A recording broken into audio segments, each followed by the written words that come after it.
प्रिय बंधुओं, जय भीम, जय भारत, नमो बुद्धाय। मैं निखिल सबलानिया आपको बाबा साहेब डॉक्टर भीमराव अंबेडकर जी का भाषण सुना रहा हूँ, जिसका शीर्षक है बुद्ध या कार्ल मार्क्स। यह भाषण उन्होंने अपने परिनिर्वाण से कुछ दिनों पहले ही काठमांडू में हुई बुद्धिस्ट कॉन्फ्रेंस में दिया था। मैं भाषण शुरू करता हूँ। बुद्ध या कार्ल मार्क्स। कार्ल मार्क्स तथा बुद्ध में तुलना करने के कार्य को कुछ लोगों द्वारा एक मजाक माना जाए तो इसमें कोई आश्चर्य नहीं है। मार्क्स तथा बुद्ध के बीच 2381 वर्ष का अंतर है। बुद्ध का जन्म ईसा पूर्व 563 में हुआ और कार्ल मार्क्स का जन्म सन 1818 में हुआ। कार्ल मार्क्स को एक नई विचारधारा व नए मत राज्य शासन का व एक नई आर्थिक व्यवस्था का निर्माता माना जाता है। इसके विपरीत बुद्ध को एक ऐसे धर्म के संस्थापक के अलावा और कुछ नहीं माना जाता जिसका राजनीतिक या अर्थशास्त्र से कोई संबंध नहीं है। इन दोनों के बीच समय का बहुत बड़ा अंतराल है। उनके विचार क्षेत्र भी अलग-अलग हैं, अतः इस शीर्षक का अजीब सा प्रतीत होना अवश्यंभावी है। मार्क्सवादी इस पर आसानी से हंस सकते हैं और मार्क्स तथा बुद्ध को एक समान स्तर पर लाने का मजाक व हंसी उड़ा सकते हैं। मार्क्स बहुत आधुनिक और बुद्ध बहुत पुरातन है। मार्क्सवादी यह कह सकते हैं कि उनके गुण की तुलना में बुद्ध केवल आदिम व अपरिष्कृत ही ठहर सकते हैं। फिर ऐसे दो व्यक्तियों के बीच क्या समानता या तुलना हो सकती है? एक मार्क्सवादी बुद्ध से क्या सीख सकता है? बुद्ध एक मार्क्सवादी को क्या शिक्षा दे सकते हैं? फिर भी इन दोनों के बीच तुलना आकर्षक तथा शिक्षाप्रद है। इन दोनों के अध्ययन तथा इन दोनों की विचारधारा व सिद्धांत में मेरी भी रुचि है। इस कारण इन दोनों के बीच तुलना करने का विचार मेरे मन में आया। यदि मार्क्सवादी अपने पूर्वाग्रहों को पीछे रखकर बुद्ध का अध्ययन करें और उन बातों को समझें जो उन्होंने कही हैं और जिनके लिए उन्होंने संघर्ष किया है, तो मुझे यकीन है कि उनका दृष्टिकोण बदल जाएगा। वास्तव में उनसे यह आशा नहीं की जा सकती कि बुद्ध की हंसी व मजाक उड़ाने का निश्चय करने के बाद वे उनकी प्रार्थना करेंगे, परंतु इतना कहा जा सकता है कि उनको यह महसूस होगा कि बुद्ध की शिक्षाओं व उपदेशों में कुछ ऐसी बात है जो ध्यान में रखने योग्य और बहुत लाभप्रद है। बुद्ध का सिद्धांत। बुद्ध का नाम सामान्यतः अहिंसा के सिद्धांत के साथ जोड़ा जाता है। अहिंसा को ही उनकी शिक्षाओं व उपदेशों का समस्त सार माना जाता है। उसे ही उनका प्रारंभ व अंत समझा जाता है। बहुत कम व्यक्ति इस बात को जानते हैं कि बुद्ध ने जो उपदेश दिए वे बहुत ही व्यापक हैं। अहिंसा से ऊपर, अहिंसा से बहुत बढ़कर है। अतएव यह अवश्य है कि उनके सिद्धांतों को विस्तार पूर्वक प्रस्तुत किया जाए। मैंने त्रिपिटक का अध्ययन किया। उस अध्ययन से मैंने जो समझा है, मैं आगे उसका उल्लेख कर रहा हूँ। 1. मुक्त समाज के लिए धर्म आवश्यक है। 2. प्रत्येक धर्म अंगीकार करने योग्य नहीं होता। 3. धर्म का संबंध जीवन के तथ्यों व वास्तविकताओं से होना चाहिए। ईश्वर या परमात्मा या स्वर्ग या पृथ्वी के संबंध में सिद्धांतों तथा अनुमान मात्र की निराधार कल्पना से नहीं होना चाहिए। 4. ईश्वर को धर्म का केंद्र बनाना अनुचित है। 5. आत्मा की मुक्ति या मोक्ष को धर्म का केंद्र बनाना अनुचित है। 6. पशु बलि को धर्म का केंद्र बनाना अनुचित है। 7. वास्तविक धर्म का वास मनुष्य के हृदय में होता है, शास्त्रों में नहीं। 8. धर्म के केंद्र मनुष्य तथा नैतिकता होने चाहिए, यदि नहीं तो धर्म एक क्रूर अंधविश्वास है। 9. नैतिकता के लिए जीवन का आदर्श होना ही पर्याप्त नहीं है। चूंकि ईश्वर नहीं है, अतः इसे जीवन का नियम या कानून होना चाहिए। 10. धर्म का कार्य विश्व का पुनर्निर्माण करना तथा उसे प्रसन्न रखना है, उसकी उत्पत्ति या उसके अंत की व्याख्या करना नहीं।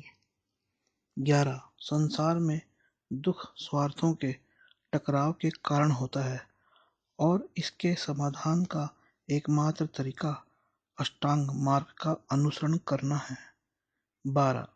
संपत्ति के निजी स्वामित्व से अधिकार व शक्ति एक वर्ग के हाथ में आ जाती है और दूसरे वर्ग को दुख मिलता है।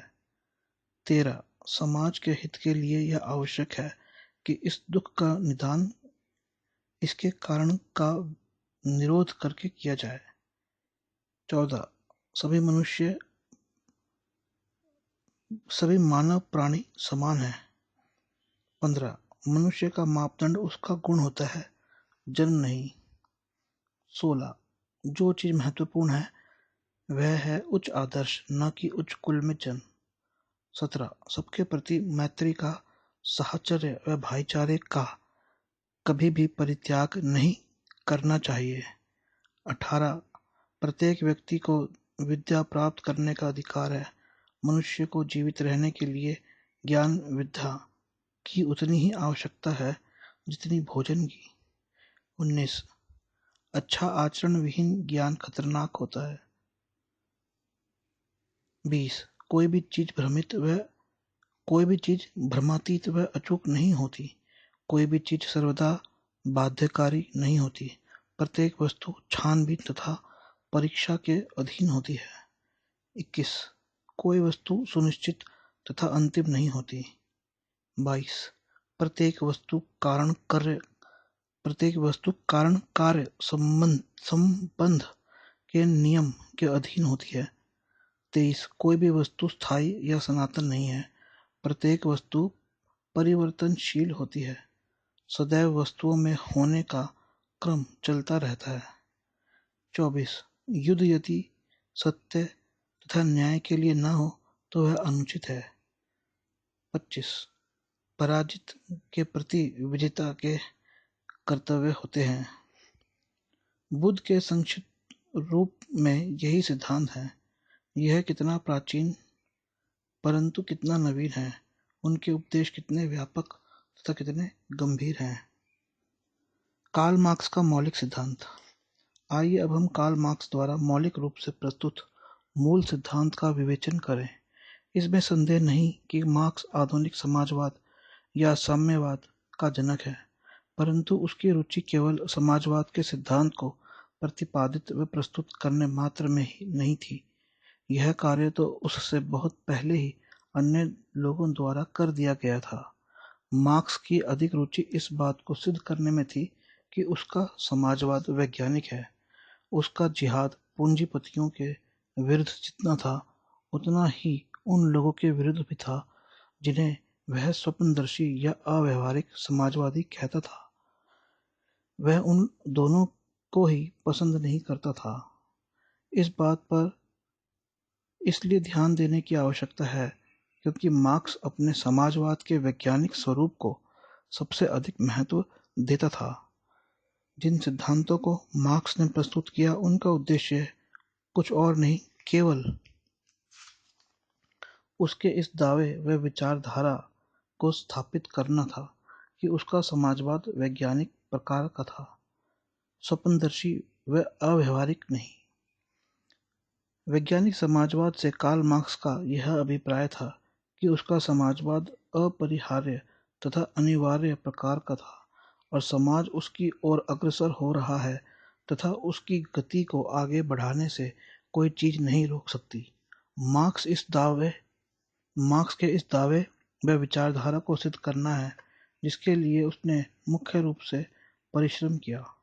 मार्क्स की अवधारणा निम्नलिखित प्रमेयों पर आधारित है। दर्शन का उद्देश्य विश्व का पुनर्निर्माण करना है, ब्रह्मांड की उत्पत्ति की व्याख्या करना नहीं। जो शक्तियां इतिहास की दिशा को निश्चित करती हैं, वे मुख्यतः आर्थिक होती हैं। समाज दो वर्गों में विभक्त है, मालिक तथा मजदूर।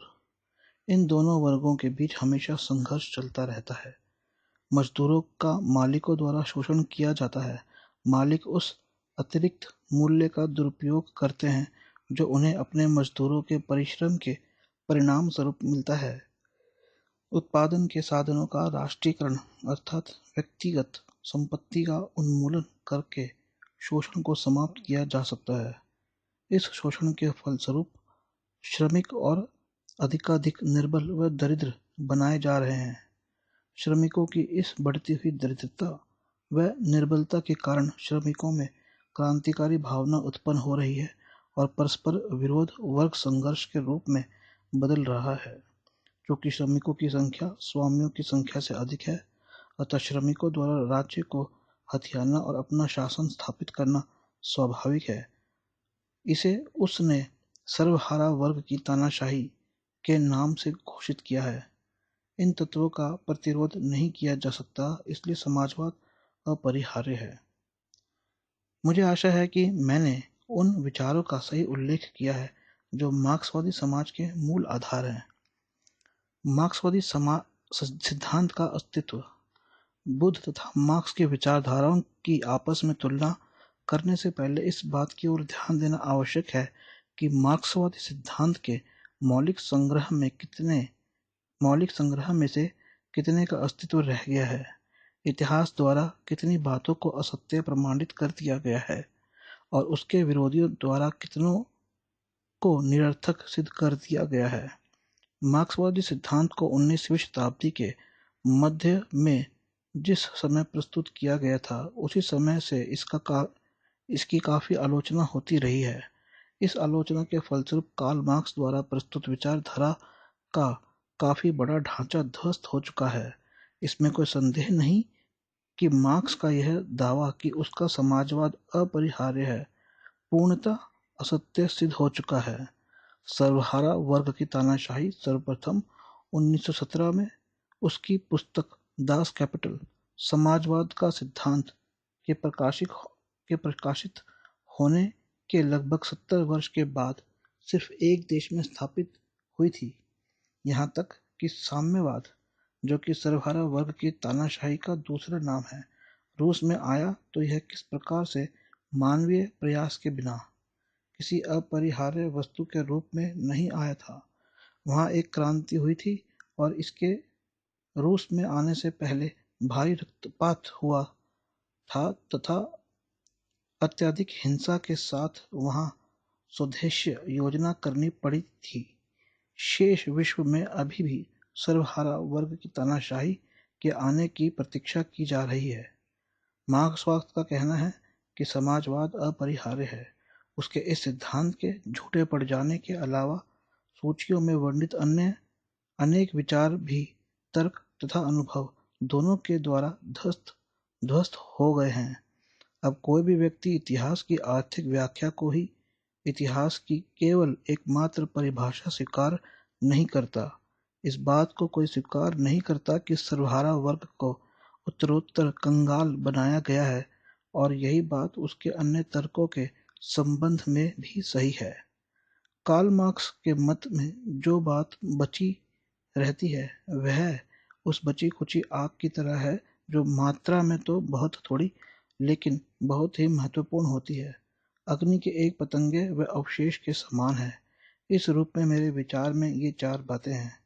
दर्शन का कार्य विश्व का पुनर्निर्माण है। विश्व की उत्पत्ति का स्पष्टीकरण देने या समझाने में अपने समय को नष्ट करना नहीं। एक वर्ग का दूसरे वर्ग के साथ स्वार्थ व हित का टकराव व उनमें संघर्ष का होना। संपत्ति के व्यक्तिगत स्वामित्व से एक वर्ग को शक्ति प्राप्त होती है और दूसरे वर्ग को शोषण के द्वारा नुकसान पहुंचाया जाता है। और समाज की भलाई के लिए यह आवश्यक है कि व्यक्तिगत संपत्ति का उन्मूलन करके दुख का निराकरण किया जाए। बुद्ध तथा मार्क्स के बीच की तुलना। जो मार्क्सवादी सिद्धांत अस्तित्व में है उससे कुछ बातों को लेकर अब बुद्ध तथा कार्ल मार्क्स के बीच तुलना की जा सकती है। पहली बात पर बुद्ध तथा कार्ल मार्क्स में पूर्ण सहमति है।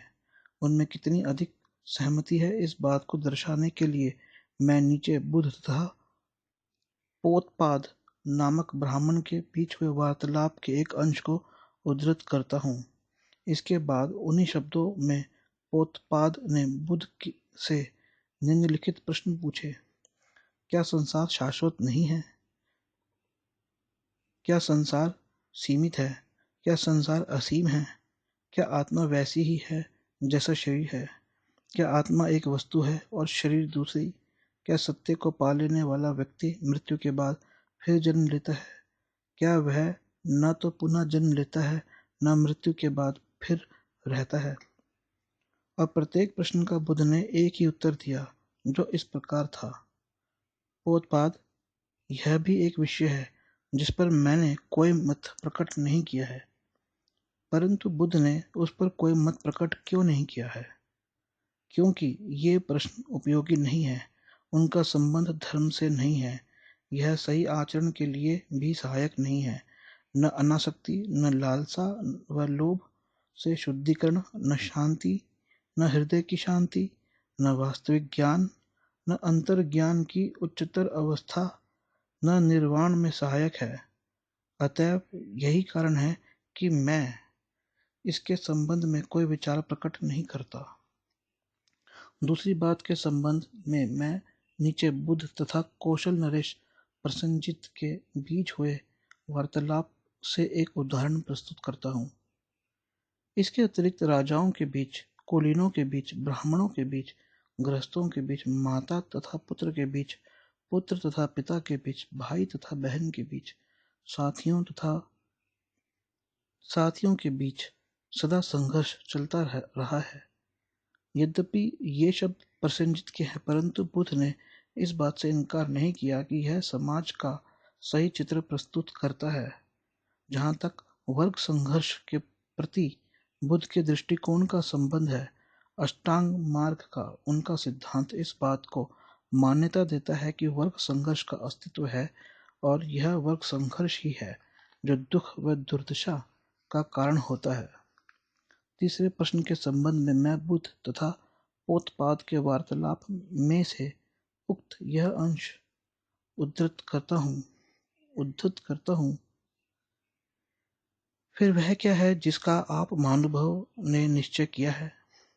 पोतपाद, मैंने यह स्पष्ट किया है कि दुख तथा कष्ट का अस्तित्व है, वे विद्यमान रहते हैं। मैंने यह समझाया है कि दुख का मूल व उत्पत्ति क्या है। मैंने यह भी स्पष्ट किया है कि दुख का अंत क्या है। मैंने यह भी स्पष्ट किया है कि वह कौन सा तरीका है जिसके द्वारा व्यक्ति दुख का अंत कर सकता है। और बुद्ध ने उसके संबंध में यह कथन क्यों किया? पोतपाद, क्योंकि वह प्रश्न उपयोगी है, वह धर्म से संबंधित है, वह सही आचरण, अनासक्ति, लालसा व लोभ से त्राण, हृदय की शांति, वास्तविक ज्ञान, पथ की उच्चतर अवस्था और निर्वाण में सहायक है। इसलिए पोतपाद सही कारण है कि मैंने उसके संबंध में कथन किया है। यहाँ शब्द यद्यपि भिन्न है, परंतु उनका अर्थ वही है। यदि हम यह समझ लें कि दुख का कारण शोषण है, तब बुद्ध इस विषय में मार्क्स से दूर नहीं है। व्यक्तिगत संपत्ति के प्रश्न के संबंध में बुद्ध तथा आनंद के बीच वार्तालाप के निम्नलिखित उदाहरण से पर्याप्त सहायता मिलती है। आनंद द्वारा पूछे गए एक प्रश्न का उत्तर देते हुए बुद्ध ने कहा, मैंने कहा है कि धन, लालुपता संपत्ति के स्वामित्व के कारण होती है। यह ऐसा किस प्रकार है, इस बात को आनंद इस प्रकार समझा जा सकता है। जहाँ पर किसी प्रकार की संपत्ति व अधिकार नहीं है, वह चाहे किसी व्यक्ति के द्वारा या किसी भी वस्तु के लिए हो, वहाँ कोई संपत्ति या अधिकार न होने के कारण संपत्ति की समाप्ति या अधिकार की समाप्ति पर क्या कोई धन लोलुप या लालची दिखाई पड़ेगा? नहीं प्रभु। तब आनंद स्वामित्व के आधार, उसकी उत्पत्ति, दुराग्रह का प्रश्न ही कहाँ होता? मैंने कहा कि दुराग्रह स्वामित्व का मूल है।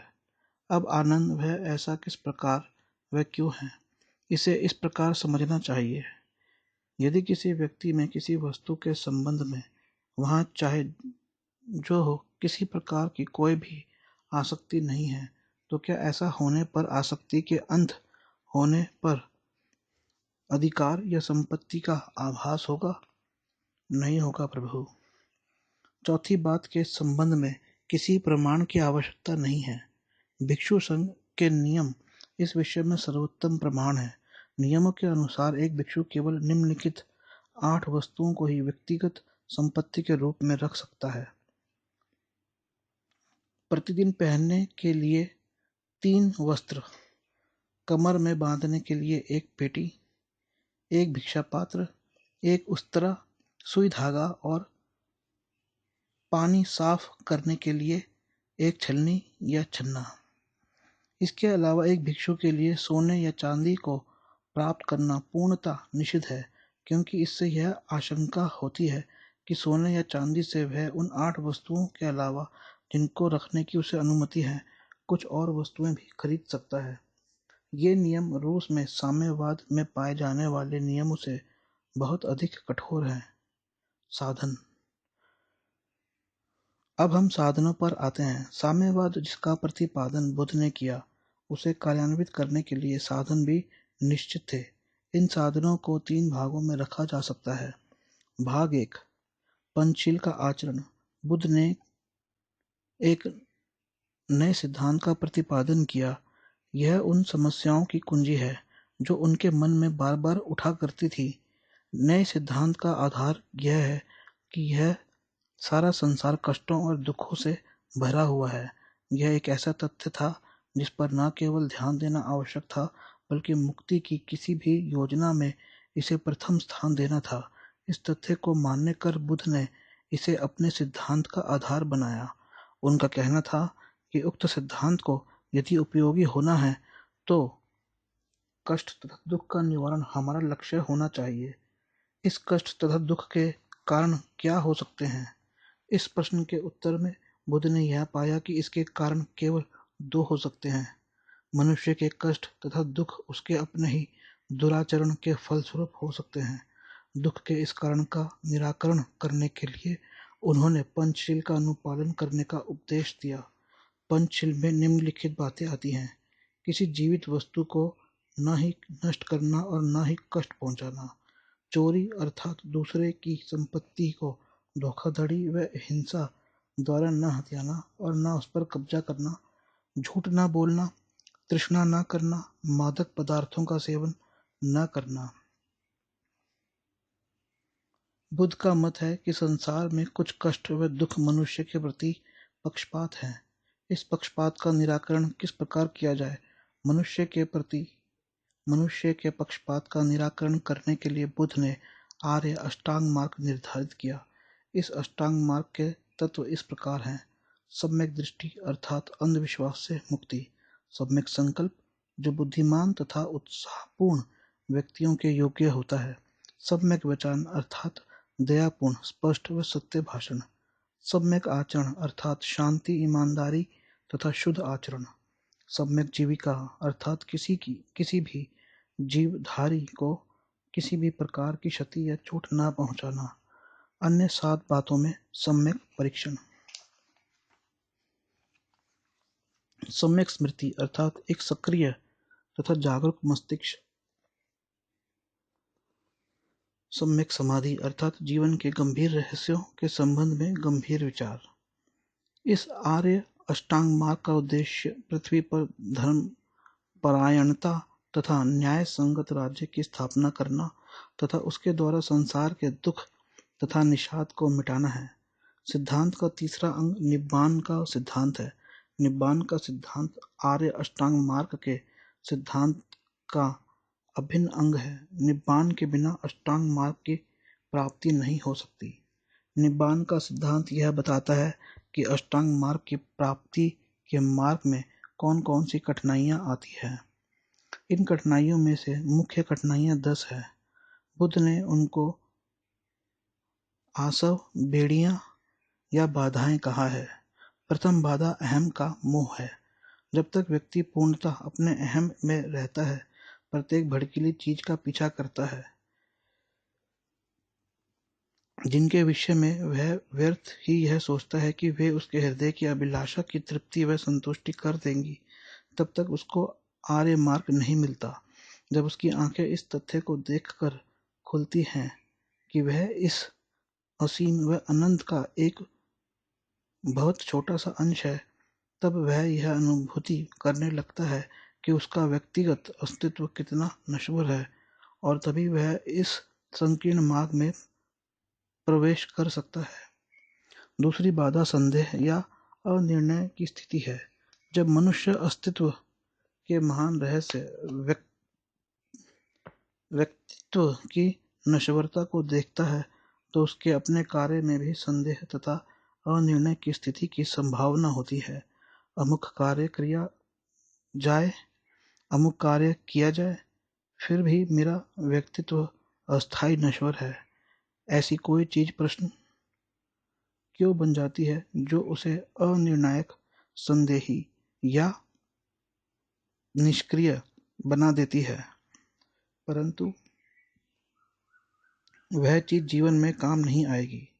उसे अपने शिक्षक का अनुसरण करने, सत्य को स्वीकार करने तथा संघर्ष की शुरुआत करने का निश्चय कर लेना चाहिए, अन्यथा उसे और आगे कुछ नहीं मिलेगा। तीसरी बाधा संस्कारों तथा धर्मानुष्ठानों की क्षमता पर निर्भर करता है। किसी भी उत्तम संकल्प से, वह चाहे कितना दृढ़ हो, किसी चीज की प्राप्ति उस समय तक नहीं होगी जब तक मनुष्य कर्मकांड से छुटकारा नहीं पाएगा।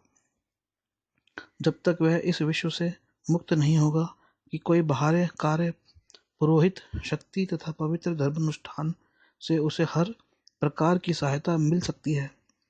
जब मनुष्य इस बाधा पर काबू पा लेता है, केवल तभी यह कहा जा सकता है कि वह ठीक धारा में आ गया है और अब देर सवेर वह विजय प्राप्त कर सकता है। चौथी बाधा शारीरिक वासनाएं हैं। पांचवी बाधा दूसरे व्यक्तियों के प्रति द्वेष व वैमनस्य की भावना है। छठी भौतिक वस्तुओं से मुक्त भावी जीव के प्रति इच्छा का दमन है, और सातवीं भौतिकता से मुक्त संसार में भावी जीवन के प्रति इच्छा का होना है। आठवीं बाधा अभिमान है और नवीं दंभ है। ये वे कमजोरियां हैं जिन पर मनुष्य के लिए विजय प्राप्त करना बहुत कठिन है और जिनके लिए विशेष रूप से श्रेष्ठ व्यक्ति उत्तरदायी हैं। यह उन लोगों के लिए निंदा की बात है जो अपने आप से कम योग्य तथा कम पवित्र हैं। 10वीं बाधा अज्ञान है। यद्यपि यह सब कठिनाइयां व बाधाओं पर विजय प्राप्त की जा सकती है, फिर भी यह बनी ही रहेगी तथा बुद्धिमान तथा अच्छे व्यक्ति के शरीर में कांटे के समान चुभती रहेगी। यह मनुष्य की अंतिम तथा सबसे बड़ी शत्रु है। आर्य अष्टांग मार्ग का अनुसरण करके इन बाधाओं पर विजय प्राप्त करना ही निब्बान है। आर्य अष्टांग मार्ग सिद्धांत यह बताता है कि मनुष्य के मन में कौन सी स्थिति व मनोवृत्ति का परिश्रम पूर्वक पोषण करना चाहिए। निब्बान का सिद्धांत इस प्रलोभन या बाधा के विषय में बताता है, जिस पर यदि व्यक्ति आर्य अष्टांग मार्ग का अनुसरण करना चाहता है तो उन पर गंभीरतापूर्वक विजय प्राप्त करनी चाहिए। नवीन सिद्धांत का चौथा भाग परमिता का सिद्धांत है। परमिता का सिद्धांत एक व्यक्ति के दैनिक जीवन में 10 गुणों का आचरण करने के लिए प्रेरित करता है। वे 10 गुण इस प्रकार है: पन्न, शील, नेक्षम, दान, वीर्य, खांति अर्थात शांति, सच, अधिष्ठान, मेध और उपेक्षा। पन्न या बुद्धि वह प्रकाश है जो अविद्या, मोह या अज्ञान के अंधकार को हटाता है। पन्न के लिए यह अपेक्षित है कि व्यक्ति अपने से अधिक बुद्धिमान व्यक्ति से पूछकर अपनी सभी शंकाओं का समाधान कर ले, बुद्धिमान लोगों के से संबंध रखे और विभिन्न कलाओं और विज्ञान का अर्जन करे जो उसकी बुद्धि विकसित होने में सहायक हों। शील नैतिक मनोवृत्ति अर्थात बुरा ना करने और अच्छा करने की मनोवृत्ति, गलत काम करने पर लज्जित होना है। दंड से दंड के भय से बुरा काम न करना शामिल है। शील का अर्थ है गलत काम करने का भय। निक्खम संसार के सुखों का परित्याग है। दान का अर्थ अपनी संपत्ति, रक्त तथा अंग का दान उसके बदले में किसी चीज की आशा किए बिना दूसरों के हित व भलाई के लिए अपने जीवन तक का भी उत्सर्ग करना है। वीर्य का अर्थ है सम्यक प्रयास। अपना जो कार्य करने का निश्चय कर लिया है उसे पूरी शक्ति से कभी भी पीछे मुड़कर देखे बिना करना है। खांति अर्थात शांति का अभिप्राय है सहिष्णुता। इसका सार है कि घृणा का मुकाबला घृणा से नहीं करना चाहिए, क्योंकि घृणा घृणा से शांत नहीं होती। इसे केवल सहिष्णुता द्वारा ही शांत किया जा सकता है। सच सच्चाई है। बुद्ध बनने का आकांक्षी कभी झूठ नहीं बोलता। उसका वचन सत्य होता है। सत्य के अलावा कुछ नहीं होता। अधिष्ठान अपने लक्ष्य तक पहुंचने के दृढ़ संकल्प को कहते हैं। मैत्री सभी प्राणियों के प्रति सहानुभूति की भावना है, चाहे कोई शत्रु हो या मित्र, पशु हो या मनुष्य, सभी के प्रति होती है। उपेक्षा अनासक्ति है, जो उदासीनता से भिन्न होती है। यह मन की वह अवस्था है जिसमें न तो किसी वस्तु के प्रति रुचि होती है, परिणाम से विचलित व अनुत्तेजित हुए बिना उसकी खोज व प्राप्ति में लगे रहना ही उपेक्षा है। प्रत्येक व्यक्ति को चाहिए कि वह इन गुणों को अपनी पूर्ण सामर्थ्य के साथ अपने व्यवहार में अपनाए, इन पर आचरण करे। यही कारण है कि इन्हें परिमिता अर्थात पूर्णता की स्थिति कहा गया है। यही वह सिद्धांत है जिसे बुद्ध ने संसार में दुख तथा क्लेश की समाप्ति के लिए अपने बोध व ज्ञान के परिणाम स्वरूप प्रतिपादित किया है। स्पष्ट है कि बुद्ध ने जो साधन अपनाए वे स्वेच्छापूर्वक अनुसरण करके मनुष्य की नैतिक मनोवृत्ति को परिवर्तित करने के लिए थे। साम्यवादियों द्वारा अपनाए गए साधन भी इसी भांति स्पष्ट, संक्षिप्त तथा स्फूर्तिपूर्ण है। ये है हिंसा और सर्वहारा वर्ग की तानाशाही। साम्यवादी कहते हैं कि साम्यवाद को स्थापित करने के केवल दो साधन हैं। पहला है हिंसा, वर्तमान व्यवस्था को भंग करने व तोड़ने के लिए इससे कम कोई भी कार्य या योजना पर्याप्त नहीं होगी। दूसरा साधन है सर्वहारा वर्ग की तानाशाही। नई व्यवस्था को जारी रखने के लिए उससे कम कोई चीज पर्याप्त नहीं होगी। स्पष्ट हो जाता है कि बुद्ध तथा कार्ल मार्क्स में क्या समानता है तथा क्या विषमताएं हैं। अंतर व विषमता साधनों के विषय में है। साध्य दोनों में समान है। साधनों का मूल्यांकन। अब हमें साधनों के मूल्यांकन का विवेचन करना चाहिए। हमें इस बात को देखना चाहिए कि किसके साधन श्रेष्ठ तथा दीर्घकाल तक ठहरने व स्थायी बने रहने वाले हैं। किंतु दोनों और कुछ भ्रांतियां हैं, उनको स्पष्ट करना आवश्यक है। हिंसा को लीजिए। जहाँ तक हिंसा का संबंध है, हिंसा का नाम सुनते ही उसके विचार से बहुत से लोगों को कपकपी आ जाएगी, परंतु वह केवल भावुकता है। हिंसा का पूर्णतः त्याग नहीं किया जा सकता। यहाँ तक कि गैर साम्यवादी देशों में भी हत्यारे को फांसी पर लटकाया जाता है। क्या फांसी पर लटकाना हिंसा नहीं है? गैर साम्यवादी देश एक दूसरे के साथ युद्ध करते हैं। युद्ध में लाखों लोग मारे जाते हैं। क्या यह हिंसा नहीं है? यदि एक हत्यारे को इसलिए मारा जा सकता है क्योंकि उसने एक नागरिक को मारा है, उसकी हत्या की है। यदि एक सिपाही को युद्ध में इसलिए मारा जा सकता है क्योंकि वह शत्रु राष्ट्र से संबंधित है, तो यदि संपत्ति का स्वामित्व के कारण शेष मानव जाति को दुख पहुंचाता है, तो उसे क्यों नहीं मारा जा सकता? संपत्ति के स्वामी के लिए उसके पक्ष में बचाव करने का कोई कारण नहीं है। व्यक्तिगत संपत्ति को परम पावन क्यों माना जाना चाहिए? बुद्ध हिंसा के विरुद्ध थे, परंतु वह न्याय के पक्ष में भी थे, और जहाँ पर न्याय के लिए बल प्रयोग अपेक्षित होता है, वहाँ उन्होंने बल का प्रयोग करने की अनुमति दी है। यह बात वैशाली के सेनाध्यक्ष सिन्हा सेनापति के साथ उनके वार्तालाप में भली भांति सोदाहरण समझाई गई है। इस बात को जानने के बाद कि बुद्ध अहिंसा का प्रचार करते हैं, सिन्हा उनके पास गया और उनसे पूछा, भगवान अहिंसा का उपदेश देते हुए प्रचार करते हैं, क्या भगवान एक दोषी को दंड से मुक्त करने व स्वतंत्रता देने का उपदेश देते व प्रचार करते हैं? क्या भगवान यह उपदेश देते हैं कि हमें अपनी पत्नियों,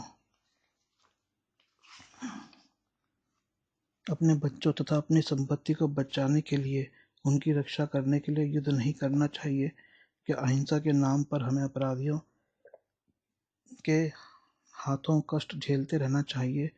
क्या तथागत उस समय भी युद्ध का निषेध करते हैं जब वह सत्य तथा न्याय के हित में हो?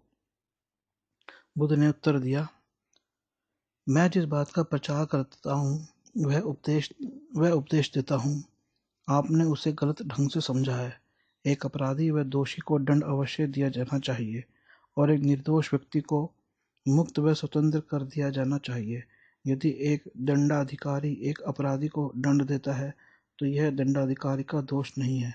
दंड का कारण अपराधी का दोष व अपराध होता है। जो दंडाधिकारी दंड देता है वह न्याय का ही पालन कर रहा होता है, उस पर अहिंसा का कलंक नहीं लगता। जो व्यक्ति न्याय तथा सुरक्षा के लिए लड़ता है उसे अहिंसा का दोषी नहीं बनाया जा सकता। यदि शांति बनाए रखने के सभी साधन असफल हो गए हों तो हिंसा का उत्तरदायित्व उस व्यक्ति पर आ जाता है जो युद्ध को शुरू करता है। व्यक्ति को दुष्ट शक्तियों के समक्ष आत्मसमर्पण नहीं करना चाहिए। यहाँ युद्ध हो सकता है, परंतु यह स्वार्थ की या स्वार्थपूर्ण उद्देश्यों की शर्तों के लिए नहीं होना चाहिए। इसमें संदेह नहीं कि हिंसा के विरुद्ध अन्य ऐसे आधार भी हैं जिन पर प्रोफेसर जॉन डीवी द्वारा बल दिया गया है। लोगों का यह तर्क है कि साध्यों की सफलता साधन को उचित सिद्ध करती है, तो यह नैतिक रूप से एक विकृत सिद्धांत है। उनसे डीवी ने यह ठीक ही पूछा है कि यदि साध्य नहीं तो फिर साधनों को कौन सी चीज उचित सिद्ध करती है? केवल साध्य ही साधनों को उचित सिद्ध कर सकता है, वह न्यायोचित ठहरा सकता है। बुद्ध कदाचित इस बात को स्वीकार कर लेते हैं कि यह केवल साध्य ही है जो साधनों को उचित सिद्ध करता है। इसके अलावा और क्या चीज उचित सिद्ध कर सकती है? और उन्होंने यह कहा होता कि यदि हिंसा को उचित ठहराता है तो प्रत्यक्ष उपस्थित की पूर्ति साध्य के लिए हिंसा एक उचित साधन है। यदि बल प्रयोग साध्य को प्राप्त करने का एकमात्र साधन होता तो वह निश्चय ही संपत्ति के स्वामियों को बल प्रयोग करने की छूट न देते। इससे पता चलता है कि साध्य के लिए उनके साधन भिन्न थे। प्रोफेसर डीवी ने कहा है कि हिंसा बल का प्रयोग केवल एक दूसरा नाम है, और यद्यपि बल का प्रयोग सृजनात्मक उद्देश्यों के लिए किया जाना चाहिए, परंतु शक्ति के रूप में बल प्रयोग तथा हिंसा के रूप में बल प्रयोग के बीच अंतर समझना आवश्यक है। एक साध्य की उपलब्धि में अन्य अनेक साध्यों का विनाश शामिल होता है जो उस साध्य से अभिन्न होते हैं जिसे नष्ट करने का प्रयास किया जाता है। बल प्रयोग को इस प्रकार नियमित करना चाहिए कि वह अनिष्टकर साध्य को नष्ट करने की प्रक्रिया में यथासंभव अधिक से अधिक साध्यों की रक्षा कर सके। बुद्ध की अहिंसा उतनी निरपेक्ष नहीं थी जितनी जैन मत के संस्थापक महावीर की अहिंसा थी। उन्होंने केवल शक्ति के रूप में बल प्रयोग की अनुमति दी होगी। साम्यवादी हिंसा का प्रतिपादन एक निरपेक्ष सिद्धांत के रूप में करते हैं। बुद्ध इसके घोर विरोधी थे। जहाँ तक तानाशाही का संबंध है, बुद्ध इसका बिल्कुल समर्थन नहीं करते। वह लोकतंत्रवादी के रूप में पैदा हुए और लोकतंत्रवादी के रूप में ही मरे। उनके समय में 14 राजतंत्रीय राज्य थे और 4 गणराज्य थे। वह शाक्य थे और शाक्यों का राज्य एक गणराज्य था। उन्हें वैशाली से अत्यंत अनुराग था, जो उनका द्वितीय घर था, क्योंकि वह एक गणराज्य था। उन्होंने महानिर्वाण से पूर्व अपना वर्षावास वैशाली में व्यतीत किया था। अपने वर्षावास के पूरा हो जाने के बाद उन्होंने वैशाली को छोड़ कहीं और जाने का निश्चय किया, जैसी कि उनकी आदत थी। कुछ देर जाने के बाद उन्हें मुड़कर वैशाली की ओर देखा और फिर आनंद से कहा, तथागत वैशाली के अंतिम बार दर्शन कर रहे हैं। इससे पता चलता है कि इस गणराज्य के प्रति उनका कितना लगाव व प्रेम था। वह पूर्णतः समतावादी थे। भिक्षु और स्वयं बुद्ध की मूलतः जीर्ण शीर्ण वस्त्र पहनते थे। इस नियम को इसलिए प्रतिपादित किया गया था ताकि कुलीन वर्ग के लोगों को संघ में शामिल होने से रोका जा सके। बाद में जीवक नाम का एक प्रसिद्ध वैद्य ने अनुनय कर बुद्ध को थान से निर्मित वस्त्र को स्वीकार करने के लिए सहमत कर लिया। बुद्ध ने मूल नियम को तुरंत बदल दिया और उसे सब भिक्षुओं के लिए भी लागू कर दिया। एक बार बुद्ध की मां महाप्रजापति गौतमी ने, जो भिक्षुणी संघ में शामिल हो गई थी, सुना कि बुद्ध को सर्दी लग गई है। उन्होंने उनके लिए एक ग्लूबंद तैयार करना तुरंत शुरू कर दिया। उसे पूरा करने के बाद वह उसे बुद्ध के पास ले गई और उसे पहनने के लिए कहा, परंतु उन्होंने यह कहकर उसे लेने से इनकार कर दिया कि यदि यह एक उपहार है तो यह उपहार समूचे संघ के लिए होना चाहिए, संघ के एक सदस्य के लिए नहीं। उन्होंने बहुत अनुनय विनय की, परंतु उन्होंने उसे स्वीकार करने से इनकार कर दिया। वह बिल्कुल नहीं माने। भिक्षु संघ का संविधान सबसे अधिक लोकतंत्रात्मक संविधान था। वह इन भिक्षुओं में से केवल एक भिक्षु थे। अधिक से अधिक वह मंत्रिमंडल के सदस्यों के बीच एक प्रधानमंत्री के समान थे। वह तानाशाह कभी नहीं रहे।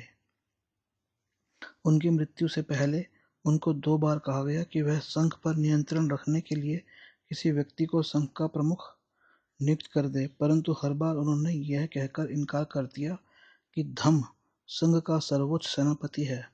उन्होंने तानाशाह बनने और तानाशाह नियुक्त करने से इनकार कर दिया। साधनों का मूल्य क्या है? किसके साधन अनंत श्रेष्ठ तथा स्थायी हैं। क्या साम्यवादी यह कह सकते हैं कि अपने मूल्यवान साध्य को प्राप्त करने में उन्होंने अन्य मूल्यवान साधनों को नष्ट नहीं किया है? उन्होंने निजी व्यक्तिगत संपत्ति को नष्ट किया है, यह मानकर कि यह एक मूल्यवान साध्य है।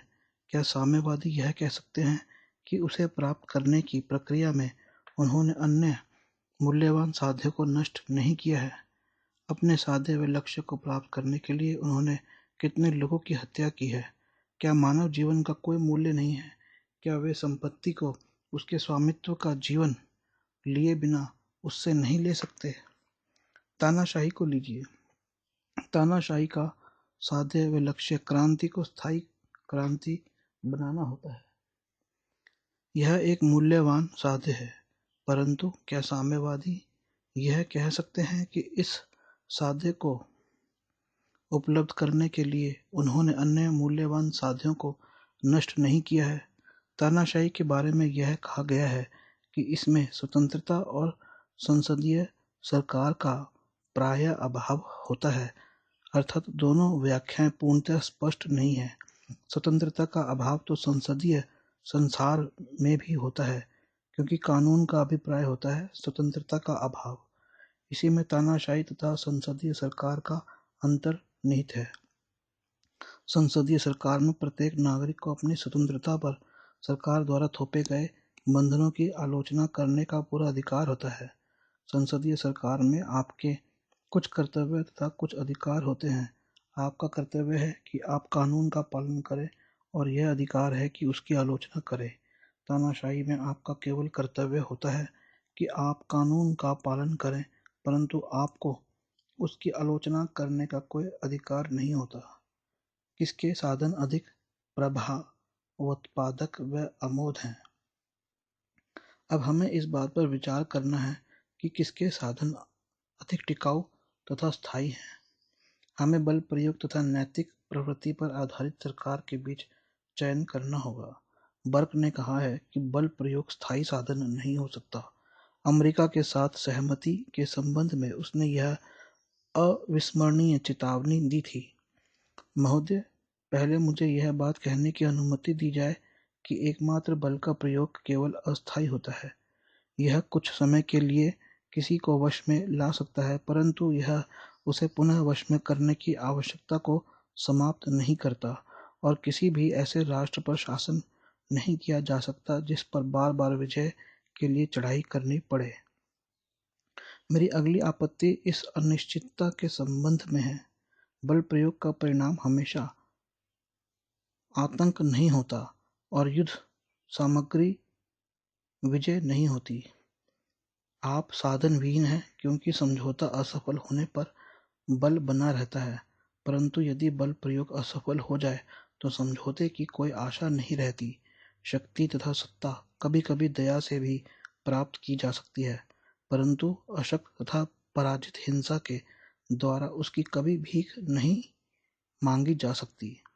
बल प्रयोग के बारे में मेरी अगली आपत्ति यह है कि आप अपने लक्ष्य को अपने ही प्रयत्नों से दूसरित कर देते हैं, जो आप उसे अक्षत बनाए रखने के लिए करते हैं। आपने जिस लक्ष्य को प्राप्त करने के लिए पहले संघर्ष किया था वह आपको पुनः मिल तो जाता है, लेकिन वह इस कारण तुच्छ, गलित, अपशिष्ट और छीनी हुई वस्तु सरीखा होता है। बुद्ध ने भिक्षुओं को अपने एक प्रवचन में न्यायसंगत शासन तथा कानून के शासन के बीच अंतर दर्शाया। भिक्षुओं को संबोधित करते हुए उन्होंने कहा, बंधुओं, बहुत समय पहले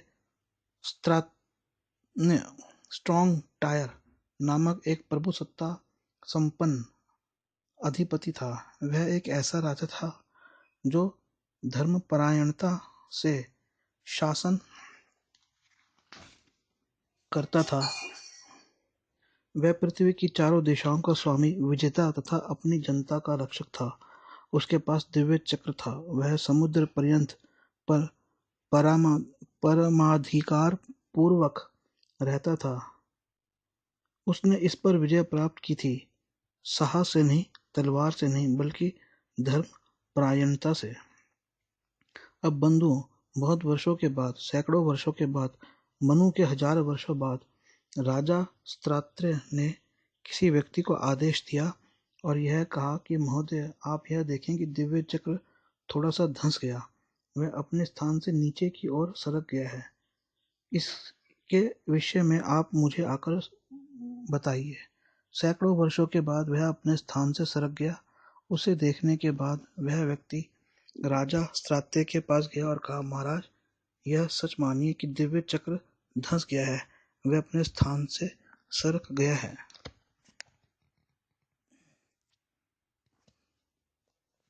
बंधुओं, राजा स्त्रात्य ने अपने बड़े राजकुमार को बुलाया और उससे इस प्रकार कहा, प्रिय पुत्र, देखो, मेरा दिव्य चक्र थोड़ा सा धंस गया है, वह अपने स्थान से सरक गया है। मुझे यह बताया गया है कि चक्र को घुमाने वाले राजा का दिव्य चक्र जब धंस या झुक जाए तो अपने स्थान से सरक जाए, तब वह राजा और अधिक समय तक जीवित नहीं होगा। मैंने मानव जीवन के सब सुख व आनंद भोग लिए हैं। अब ईश्वरीय आनंद की खोज का समय है। प्रिय पुत्र, जाओ, तुम महासागर से घिरी इस पृथ्वी का कार्यभार संभालो, परंतु मैं अपने सिर में दाढ़ी का मुंडन कराकर तथा पीले वस्त्र पहनकर घर छोड़कर यहाँ से गृह विहीन हो जाऊंगा। इस प्रकार बंधुओं, राजा त्रात्य ने उपयुक्त ढंग से अपने बड़े पुत्र को सिंहासन पर बैठा दिया, अपने सिर तथा दाढ़ी का मुंडन कराया, पीले वस्त्र पहने और वह उसी समय गृह विहीन हो गया। जब वह राजा सन्यासी होकर चला गया, तब उसके 7वें दिन दिव्य चक्र भी लुप्त हो गया। जब कोई व्यक्ति नए राजा के पास गया और उसे बताया, महाराज, आप यह सच मानिए, दिव्य चक्र वास्तव में लुप्त हो गया है। इसके बाद बंधुओं, वह राजा इस बात को सुनकर शोक संतप्त, दुखी एवं विक्षुब्ध हो गया। वह सन्यासी राजा के पास गया और उसको यह बताया, महाराज, यह सही जानिए कि दिव्य चक्र लुप्त हो गया है। और उसने अभिषक्ति राजा के यह कहने पर सन्यासी राजा ने उत्तर दिया, प्रिय पुत्र, तुम अब इस बात पर दुखी मत हो कि दिव्य चक्र लुप्त हो गया है, और न इस बात पर विषाद करो, क्योंकि प्रिय पुत्र, दिव्य चक्र तुम्हारी कोई पैतृक संपत्ति नहीं है, परंतु प्रिय पुत्र, चक्र प्रवर्तक बनने का प्रयत्न करो। संसार में सच्चे राजाओं ने अपने लिए जो आदर्श कर्तव्य स्वयं निर्धारित किए हैं, तुम उन आदर्शों के अनुसार कार्य करो। फिर हो सकता है कि अगर तुम चक्र प्रवर्तक राजा के श्रेष्ठ कर्तव्य कर रहे होंगे, तब चंद्र पर्व के दिन जब तुम स्नान कर सबसे ऊपर वाले छज्जे पर चंद्र दर्शन के लिए जाओ, तब दिव्य चक्र अपने सहस्त्रों और चक्रनाभि तथा संपूर्ण अवयवों के साथ पूर्ण रूप में प्रकट हो जाए। किंतु महाराज, चक्र प्रवर्तक राजा का आर्य श्रेष्ठ कर्तव्य क्या है?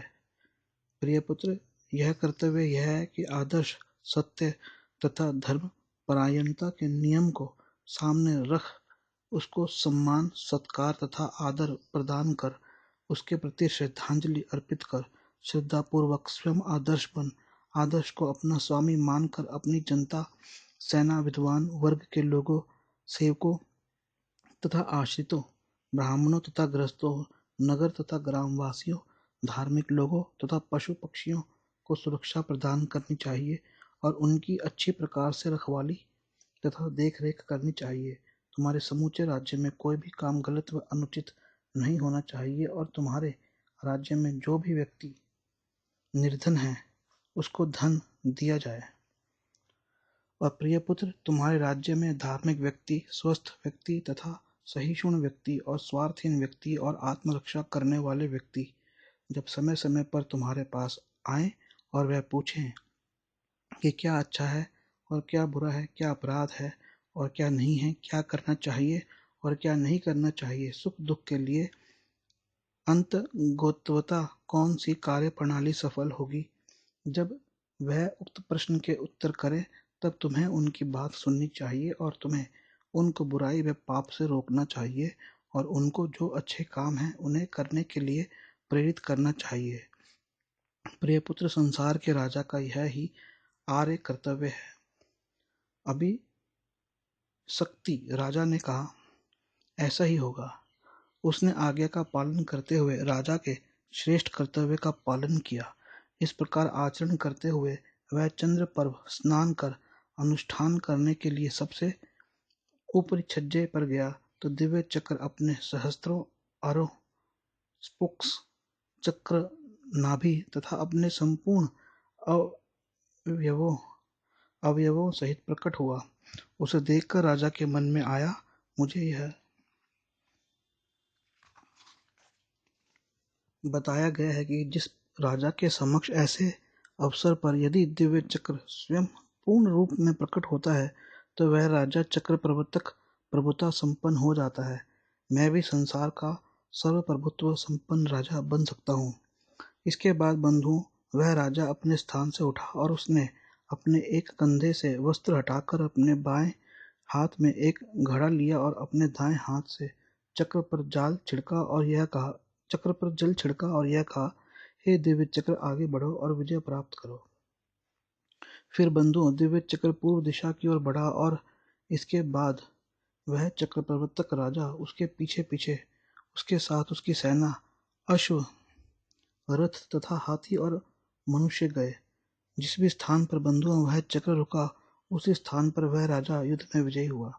उस राजा ने तथा उसके साथ उसकी चतुरंगिनी सेना ने वहीं अपना आवास बनाया। इसके बाद उस प्रदेश के अन्य प्रतिद्वंदी राजा उस चक्रवर्ती राजा के पास आए और उससे कहा, आइए हे महान राजन, आपका स्वागत है, यहाँ सब कुछ आपका है, हमें शिक्षा दीजिए। उस चक्रवर्ती राजा एवं योद्धा ने इस प्रकार कहा, आप किसी प्राणी की हत्या नहीं करेंगे, जो आपको नहीं दिया गया है आप उसे नहीं लेंगे, आप इच्छाओं को गलत व अनुचित कार्य नहीं करेंगे, आप झूठ नहीं बोलेंगे, आप कोई मादक पेय नहीं पिएंगे, आप अपनी संपत्ति व अधिकारों का उसी प्रकार प्रयोग न करें जैसा कि आप अभ्यस्त हैं। इसके बाद बंधुओं दिव्य चक्र पूर्वी महासागर में डुबकी लगाकर बाहर निकला और फिर दक्षिण प्रदेश की ओर बढ़ा। और यहाँ सब कुछ उसी प्रकार वैसा ही हुआ जैसा पूर्व प्रदेश में हुआ, और उसी भांति दक्षिणी महासागर में डुबकी लगाकर दिव्य चक्र पुनः बाहर निकला और पश्चिम प्रदेश की ओर आगे बढ़ा और फिर उत्तरी प्रदेश की ओर बढ़ा, और वहाँ भी वही सब बातें हुई जो दक्षिणी तथा पश्चिम प्रदेश में हुई। इसके बाद जब दिव्य चक्र संपूर्ण पृथ्वी पर महासागर की सीमा तक विजय पताका फहराता हुआ घूम चुका, तो वह राजसी नगर में वापस आया और रुक गया, ताकि उसे चक्र प्रवर्तक राजा के आंतरिक कमरों में प्रवेश द्वार पर न्याय कक्ष के सामने स्थित करने के संबंध में विचार किया जा सके, जिससे वह विश्व को अधिपति प्रभु सत्ता संपन्न राजा के आंतरिक कमरों के सामने अपने गौरव के साथ चमकता रहे। और बंधुओं, एक दूसरा राजा भी चक्र प्रवर्तक हुआ, और तीसरा और चौथा राजा और पांचवा तथा छठा और सातवां राजा, एक विजेता योद्धा, बहुत सालों बाद, कई सौ सालों के बाद, हजारों सालों के बाद किसी व्यक्ति को यह कहकर आदेश देता है कि यदि आपको यह दिखाई पड़े कि दिव्य चक्र नीचे धंस गया है, अपने स्थान से खिसक गया है, तो मुझे आकर बताओ। बहुत अच्छा महाराज, उस मनुष्य ने उत्तर दिया। इस प्रकार बहुत सालों के बाद, कई सौ सालों के बाद, हजारों सालों के बाद एक व्यक्ति ने देखा कि दिव्य चक्र धंस गया है, वह अपने स्थान से खिसक गया। ऐसा देखकर वह वीर राजा के पास गया और उसको बताया।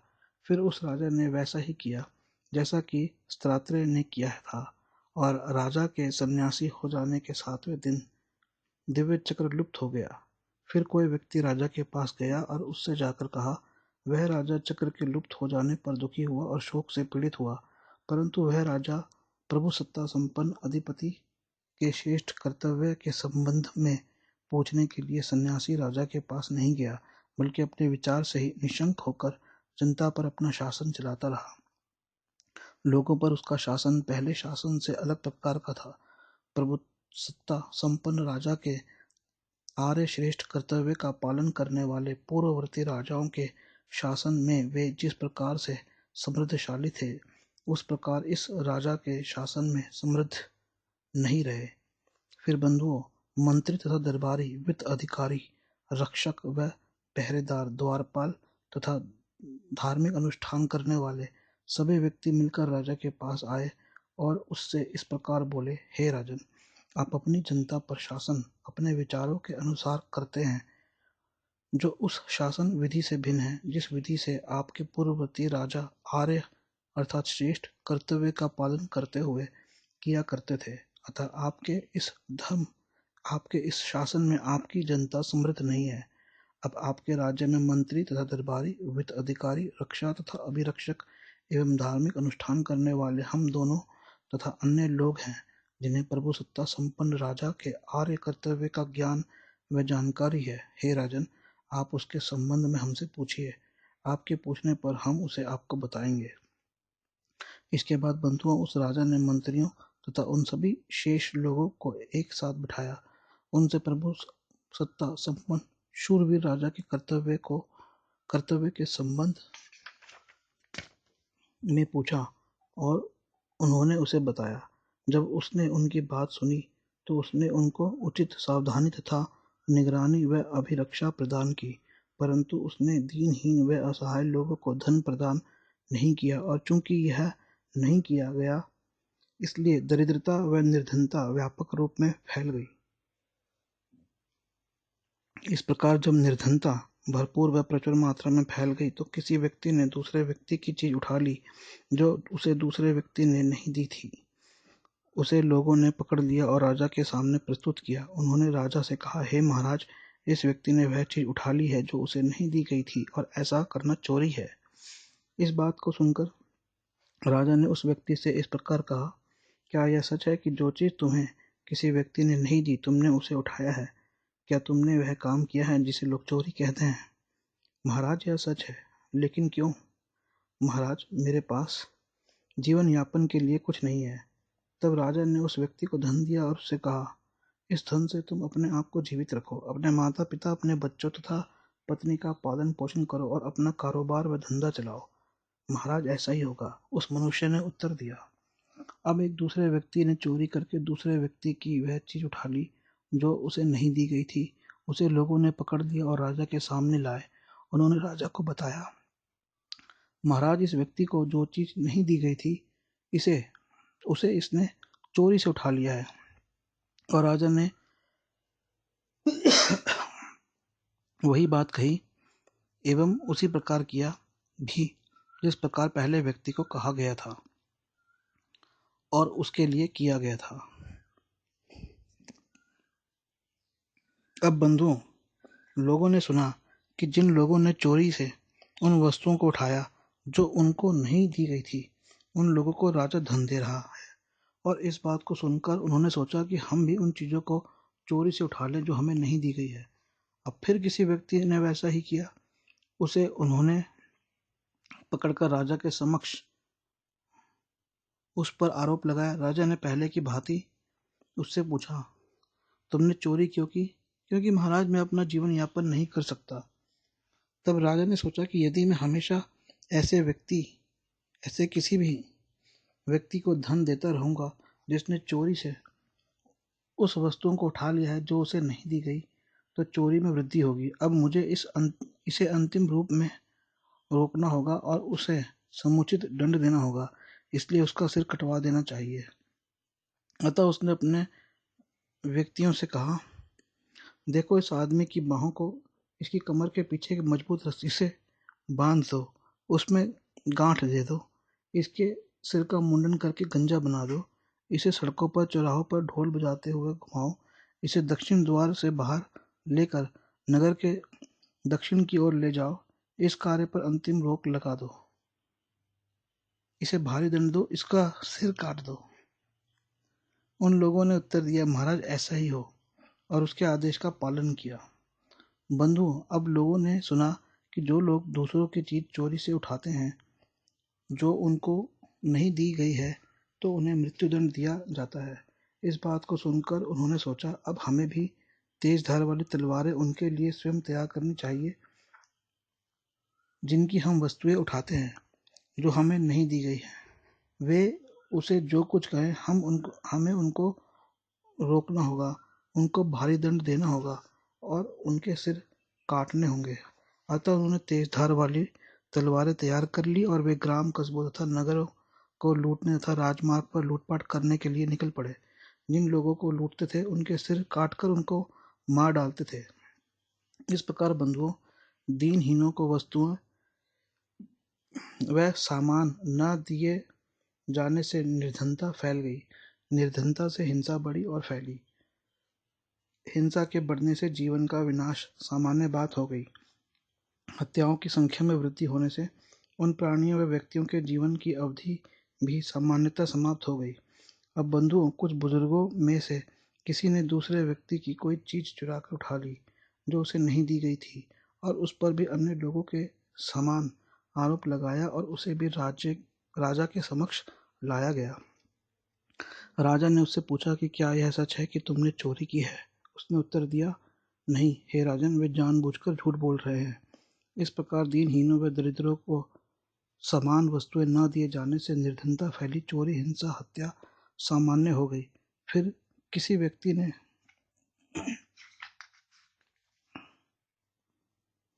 राजा से कहा, हे राजन, अमुक व्यक्ति ने चोरी से वह वस्तु उठा ली है जो उसे नहीं दी गई थी और इस प्रकार उसकी बुराई की। और बंधुओं, इसलिए दीनहीनों, दरिद्रों को वस्तुएं वह माल न दिए जाने से निर्धनता फैली, उसका विस्तार हुआ, चोरी, हिंसा, हत्या, झूठ, बुराई करना आदि जैसी बातें प्रचुर मात्रा में बढ़ गई। झूठ बोलने से जरा कर में वृद्धि हुई। इस प्रकार दीनहीनों, दरिद्रों को माल व वस्तुएं न दिए जाने के कारण निर्धनता, चोरी, हिंसा, झूठ, चुगलखोरी, अनैतिकता फैली, उसका विस्तार हुआ। बंधुओं, उनके बीच 3 चीजों की वृद्धि हुई। ये थी कौटुंबिक व्यभिचार, अनियंत्रित लालच तथा विकृत लोभ। इसके बाद इन 3 चीजों की वृद्धि से माता तथा पिता के प्रति पुत्रोचित श्रद्धा भक्ति का अभाव, पवित्र व्यक्तियों के प्रति धार्मिक निष्ठा का अभाव व कुल के प्रधान के प्रति आदर व सम्मान का अभाव हो गया। बंधुओं, एक समय आएगा जब उन मानवों के वंशजों के जीवन की अवधि 10 घर की हो जाएगी। इस जीवन अवधि वाले मानवों में 5 वर्ष की कुमारियां विवाह योग्य आयु की हो जाएंगी। ऐसे मानवों में इस प्रकार की रुचियों जैसे घी, मक्खन, तिल का तेल, चीनी, नमक का लोप हो जाएगा। ऐसे मानवों में कुदरुसा अनाज सर्वोत्तम किस्म का भोजन होगा। इसलिए उस समय कुदरुसा ऐसे किस्म का अनाज होगा जैसे आजकल चावल और दाल आदि है। ऐसे मानवों के बीच आचार के 10 नैतिक आचरणों का बिल्कुल लोप हो जाएगा और कार्य के 10 अनैतिक मार्ग अत्यधिक प्रचलित हो जाएंगे। ऐसे मानवों के बीच अनैतिकता के लिए कोई स्थान नहीं होगा। ऐसे मानवों के बीच नैतिकता के लिए कोई स्थान नहीं होगा, उनमें नैतिकता बहुत कम रह जाएगी। ऐसे मानवों के बीच बंधुओं, जिन लोगों में पुत्र भाव तथा धार्मिक निष्ठा का अभाव होगा और जो अपने कुल के प्रधान के प्रति सम्मान नहीं दिखाएंगे, उन लोगों को उसी तरह की आदर, श्रद्धा तथा प्रशंसा प्रदान की जाएगी जैसी श्रद्धा तथा प्रशंसा आज पुत्र भाव वाले, पावन मनोवृत्ति वाले तथा कुल के प्रधान को आदर करने वाले व्यक्तियों को प्रदान की जाती है। बंधु, ऐसे मानवों में माता या माता की बहन, माँ की भाभी, गुरु की पत्नी या पिता की भाभी जैसे आदरपूर्ण विचार जो अंतर्विवाह के लिए बंधन स्वरूप होते हैं नहीं होंगे। संसार भेड़ बकरियों, मुर्गे मुर्गियों, सुअरों, कुत्तों और गीदड़ों की तरह स्वच्छंद भोग में लिप्त हो जाएगा। बंधुओं, ऐसे मानवों में अपने बच्चों के प्रति, बच्चों में अपने पिता के प्रति, भाई में भाभी के प्रति, भाई में बहन के प्रति, बहन में भाई के प्रति पारस्परिक शत्रुता, दुर्भावना, वैर भाव, हत्या करने तक के क्रोधपूर्ण विचार नियम बन जाएंगे। जैसा कि एक खिलाड़ी उस खेल के प्रति महसूस करता है जिसे वह देखता है, उसी प्रकार से वे भी महसूस करेंगे। जब नैतिक बल असफल हो जाएगा और उसके स्थान पर पाशविक बल आ जाएगा, तब क्या होगा? संभवतः यहाँ उस स्थिति का सबसे उत्तम चित्र है। बुद्ध यह चाहते थे कि प्रत्येक व्यक्ति नैतिक रूप में इतना प्रशिक्षित होना चाहिए कि वह स्वयं ही धर्मपरायणता व न्याय संगतता का प्रहरी हो। राज्य की शिथिलता या समाप्ति। साम्यवादी स्वयं इस बात को स्वीकार करते हैं कि एक स्थायी तानाशाही के रूप में राज्य का उनका सिद्धांत उनके राजनीतिक दर्शन की कमजोरी है। वे इस तर्क का आश्रय लेते हैं कि राज्य अंततः समाप्त हो जाएगा। ऐसे 2 प्रश्न हैं जिनका उन्हें उत्तर देना है। राज्य समाप्त कब होगा? जब वह समाप्त होगा तो उसके स्थान पर कौन आएगा? प्रथम प्रश्न के उत्तर में कोई निश्चित समय नहीं बता सकते। लोकतंत्र को सुरक्षित रखने के लिए भी तानाशाही अल्पावधि के लिए अच्छी हो सकती है और उसका स्वागत किया जा सकता है, लेकिन तानाशाही अपना काम पूरा कर चुकने के बाद लोकतंत्र के मार्ग में आने वाली सब बाधाओं तथा शिलाओं को हटाने के बाद तो स्वयं समाप्त क्यों नहीं हो जाती? क्या अशोक ने इसका उदाहरण प्रस्तुत नहीं किया था? उसने कलिंग के विरुद्ध हिंसा को अपनाया, परंतु उसके बाद उसने हिंसा का पूर्णतः परित्याग कर दिया। यदि आज हमारे विजेता केवल अपने विजेताओं को ही नहीं बल्कि स्वयं को भी सशस्त्र विहीन कर ले तो समस्त संसार में शांति हो जाएगी। साम्यवादियों ने इसका कोई उत्तर नहीं दिया है। जब राज्य समाप्त हो जाएगा तो उसके स्थान पर क्या आएगा? इस प्रश्न का किसी भी प्रकार कोई संतोषजनक उत्तर नहीं दिया। यद्यपि यह प्रश्न कि राज्य कब समाप्त होगा की अपेक्षा अधिक महत्वपूर्ण है, क्या इसके बाद अराजकता आएगी यदि ऐसा होगा तो साम्यवादी राज्य का निर्माण एक निरर्थक प्रयास है। यदि इसे बल प्रयोग के अलावा बनाए नहीं रखा जा सकता, और जब उसे एक साथ बनाए रखने के लिए बल प्रयोग नहीं किया जाता, और यदि इसका परिणाम अराजकता है, तो फिर साम्यवादी राज्य से क्या लाभ है? बल प्रयोग को हटाने के बाद जो चीज उसे कायम रख सकती है वह केवल धर्म ही है। परंतु साम्यवादियों की दृष्टि में धर्म अभिशाप है। धर्म के प्रति उनमें घृणा इतनी गहरी बैठी है कि वे साम्यवादियों के लिए सहायक धर्मों तथा जो उनके लिए सहायक नहीं है उन धर्मों के बीच भी भेद करेंगे। साम्यवादी ईसाई मत के प्रति अपनी घृणा को बौद्ध धर्म तक ले गए हैं। उन्होंने इन दोनों के बीच अंतर की जांच करने का भी कष्ट नहीं किया। साम्यवादियों ने ईसाई मत के विरुद्ध दोहरे आरोप लगाए हैं। ईसाई मत के विरुद्ध उनका प्रथम आरोप यह था कि वह लोगों को परलोक के प्रति सजग तथा इस लोक में दरिद्रता भोगने के लिए बाध्य करता है, जैसा कि बौद्ध धर्म की उक्तियों से देखा जा सकता है। ऐसा आरोप बौद्ध धर्म के विरुद्ध नहीं लगाया जा सकता। ईसाई धर्म के विरुद्ध साम्यवादियों द्वारा दूसरा जो आरोप लगाया जाता है उसे बौद्ध धर्म के विरुद्ध नहीं लगाया जा सकता। इस आरोप को संक्षेप में इस प्रकार कहा जाता है कि धर्म जनता के लिए अफीम है। यह आरोप ईसा के पर्वत प्रवचन सरमन ऑन द माउंट पर आधारित है जो बाइबल में मिलता है। यह निर्धन, दरिद्र तथा दुर्बल के लिए स्वर्ग के द्वार खोलता है। बुद्ध के उपदेश में पर्वत प्रवचन नहीं मिलता। उनकी शिक्षा व उपदेश धन व संपत्ति अर्जित करने से संबंधित है। मैं नीचे उनके द्वारा इस विषय में उनके एक शिष्य अनाथिपिंडिक को दिए गए प्रवचन का उल्लेख कर रहा हूँ। एक बार अनाथपिंडिक उस स्थान पर आया जहाँ पर बुद्ध ठहरे हुए थे। वहाँ आकर उसने उनको प्रणाम किया और एक और आसन ग्रहण किया और उनसे पूछा, क्या भगवान यह बताएंगे कि गृहस्थ के लिए कौन सी बातें स्वागत योग्य, सुखद तथा स्वीकार्य है, परंतु जिन्हें प्राप्त करना कठिन है?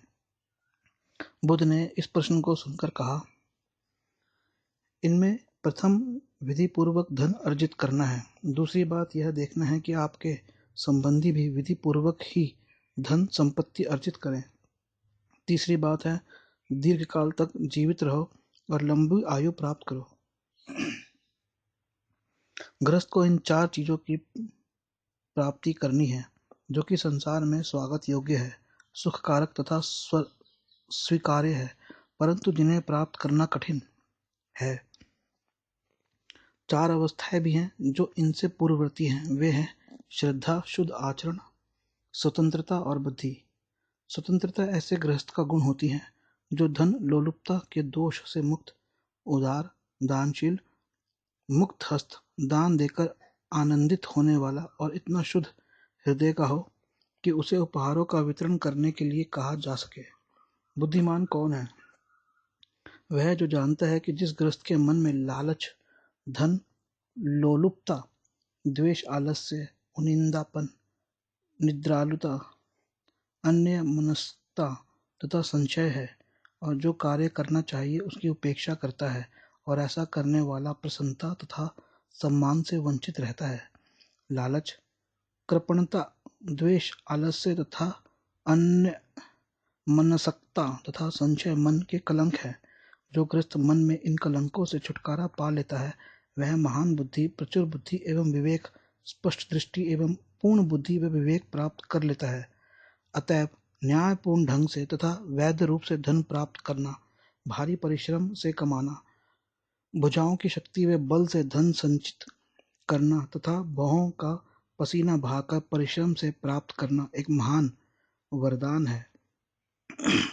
ऐसा गृहस्थ स्वयं को प्रसन्न तथा आनंदित करता है और हमेशा प्रसन्नता व हर्ष से परिपूर्ण रहता है तथा अपने माता पिता, पत्नी तथा बच्चों, मालिकों और श्रमिकों, मित्रों तथा सहयोगियों, साथियों को भी प्रसन्नता तथा प्रफुल्लता से परिपूर्ण रखता है। रूसी विचारक ऐसी स्थिति में जब बल नहीं रहता, साम्यवाद को बनाए रखने के लिए अंतिम सहायता के रूप में बौद्ध धर्म की ओर ध्यान देते नहीं प्रतीत होते। रूसी विचारक अपने साम्यवाद पर गर्व करते हैं, परंतु वे यह भूल जाते हैं कि सबसे बड़ा आश्चर्य यह है कि बुद्ध ने, जहाँ तक संघ का संबंध है, उसमें तानाशाही विहीन साम्यवाद की स्थापना की थी। यह हो सकता है कि वह साम्यवाद बहुत छोटे पैमाने पर था, परंतु वह तानाशाही विहीन साम्यवाद था, और वह एक चमत्कार था जिसे करने में लेनिन असफल रहा। बुद्ध का तरीका अलग था। उनका तरीका मनुष्य के मन को परिवर्तित करना, उसकी प्रवृत्ति व स्वभाव को परिवर्तित करना था, ताकि मनुष्य जो भी करे वह उसे स्वेच्छा से, बल प्रयोग या बाध्यता के बिना करे। मनुष्य की चित्तवृत्ति व स्वभाव को परिवर्तित करने का उनका मुख्य साधन उनका धम्म था, तथा धम्म के विषय में उनके सतत उपदेश थे। बुद्ध का तरीका लोगों को उस कार्य को करने के लिए जिसे वे पसंद नहीं करते थे बाध्य करना नहीं था, चाहे वह उनके लिए अच्छा ही हो। उनकी पद्धति मनुष्यों की चित्तवृत्ति व स्वभाव को बदलने की थी, ताकि वे उस कार्य को स्वेच्छा से करें जिसको वे अन्यथा न करते। यह दावा किया गया है कि रूस में साम्यवादी तानाशाही के कारण आश्चर्यजनक उपलब्धियां हुई हैं। इससे इनकार नहीं किया जा सकता। इसी कारण मैं यह कहता हूँ कि रूसी तानाशाही सभी पिछड़े देशों के लिए अच्छी व हितकर होगी, परंतु स्थायी तानाशाही के लिए यह कोई तर्क नहीं है। मानवता के लिए केवल आर्थिक मूल्यों की ही आवश्यकता नहीं होती, उसके लिए आध्यात्मिक मूल्यों की ओर कोई ध्यान नहीं दिया और उनकी ओर ध्यान देने की इच्छुक भी नहीं है। कार्लाइल के राजनीतिक अर्थशास्त्र को सुअर दर्शन की संज्ञा दी है। कार्लाइल ने राजनीतिक अर्थशास्त्र को सुअर दर्शन की संज्ञा दी है। कार्लाइल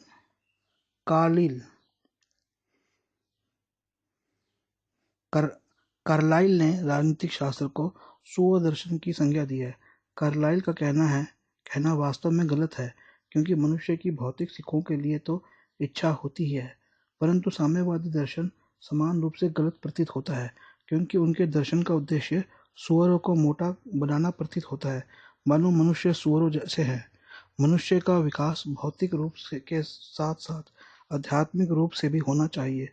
समाज का लक्ष्य एक नवीन नींव डालने का रहा है, जिसे फ्रांसीसी क्रांति द्वारा संक्षेप में 3 शब्दों में भ्रातृत्व, स्वतंत्रता तथा समानता कहा गया है। भ्रातृत्व ब्रदरहुड, स्वतंत्रता इंडिपेंडेंस तथा समानता इक्वालिटी कहा गया है। इस नारे के कारण ही फ्रांसीसी क्रांति का स्वागत करते हैं, क्योंकि इसका लक्ष्य समानता उत्पन्न करना है, परंतु इस बात पर अधिक जोर नहीं दिया जा सकता कि समानता लाने के लिए समाज में भ्रातृत्व या स्वतंत्रता का बलिदान किया जा सकता है। भ्रातृत्व या स्वतंत्रता के बिना समानता का कोई मूल्य व महत्व नहीं। ऐसा प्रतीत होता है कि ये तीनों तभी विद्यमान रह सकती हैं जब व्यक्ति बुद्ध के मार्ग का अनुसरण करे। साम्यवादी एक ही चीज देख सकते हैं, सब नहीं। बाबा साहेब डॉक्टर भीमराव अम्बेडकर जी का यह भाषण यही समाप्त होता है। मैं निखिल सबलानिया, नई दिल्ली से यह भाषण पेश कर रहा था। यदि आप बाबा साहेब की पुस्तकें लेना चाहते हैं तो मुझसे संपर्क करें। मेरा मोबाइल नंबर है 8527533051 और मेरा ईमेल है sablanian@gmail.com। हमारा फेसबुक है dr_br_ अम्बेडकर बुक्स। धन्यवाद। जय भीम, जय भारत, नमो बुद्धाय।